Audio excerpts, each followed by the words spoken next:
I can broadly give you a picture of where they stand and how many are being followed up. So in my today's presentation, as always, I'll just give you a brief picture of what I'm presenting before you.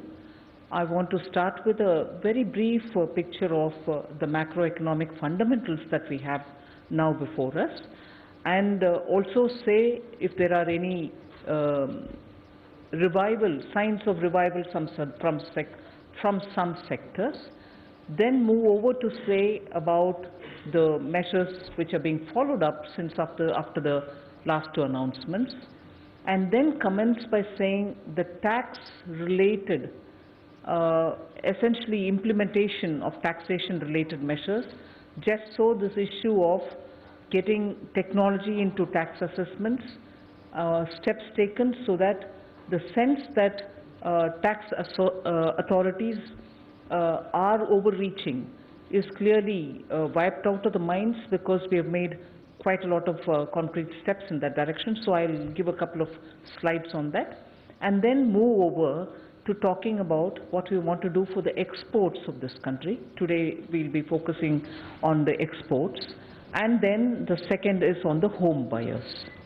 So today's flow would be, one, I'm talking about the macroeconomic fundamentals, then looking at where the revival signs are in particular segments, then looking at the tax-related reform measures, then fourth, go over to the two segments that we are addressing with some kind of a input coming from the government, one of exports at large and also of the home buyers. So if I go through that, you got before you on the slide there as to what is the position on the consumer price index, the inflation particularly, which is being kept very much below and under control. So technically you would know between 2.5 to 3 to about 4 is the bandwidth which all of us are normally considered safe, because we've kept a top limit of 4. But between 3 and 6 would be any time better, but even then the inflation has always been held well before under 4. So one of the very strong indicator for an economy is the level to which the inflation has been held. So that is the first slide, and the second one also tells you about the flow with which it went. Moving over to the industrial production.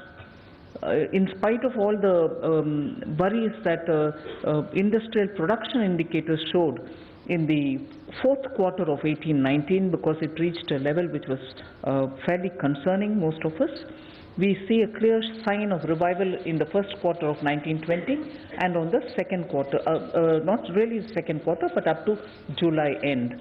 So that straight arrow explains that the revival signs are very, very consistent. Then that is also shown in the core industries.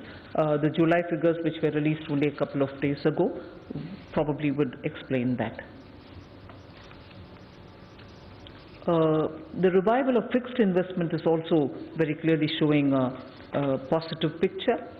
Between 17-18 and 18-19, if you compare year on year, the annual fixed investment rate as a percentage of GDP, you can see the bar chart there, and also for the quarter-wise fixed investment rate is going upwards, and you can see that it is in the first quarter 19-20 shown a clear, distinct positive upward growth.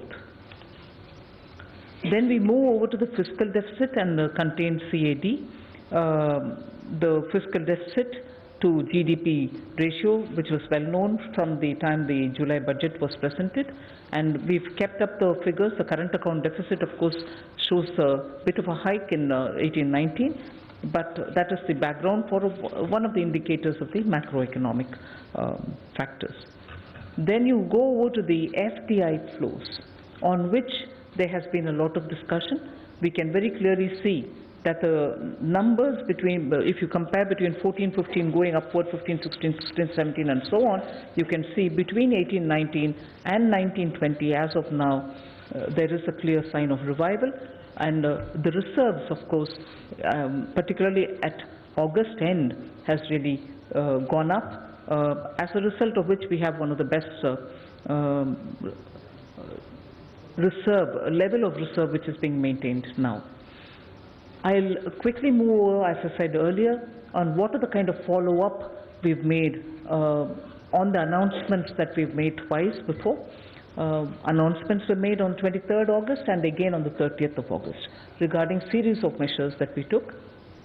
I had reported implementation of 6 of the 32 announcements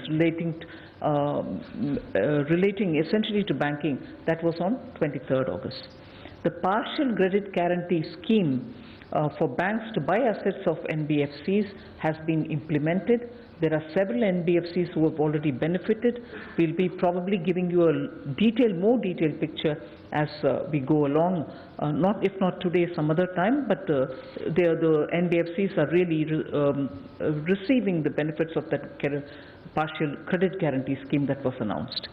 Then there is definitely an increased and improved credit outflows from banks.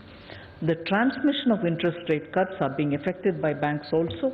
Just for your information, at this stage, I would like to tell you that on 19th of September, a day before the GST Council's meeting, I shall be meeting with all the PSB heads and talking to them in detail about how the credit flow system is going on, post are announcing partial credit guarantee scheme, and post are infusing more money into the banks. So on the 19th, specifically for this particular agenda, I shall be meeting up with the chiefs of the public sector banks. Then this is where I start telling you all about the infusion of more technology towards better assessment process, where human interface will be cut down to the bare minimum. So the notification for the e-assessment scheme, which I had earlier announced, saying it will be implemented from Vijayadashmi Day, has already been notified. So on 12/9/2019, the e-assessment scheme has already been notified, and the main features of it are something which I would want you to please listen to with intent. Removal of existing human interface in the assessment procedure will be the first feature, total removal of human interface.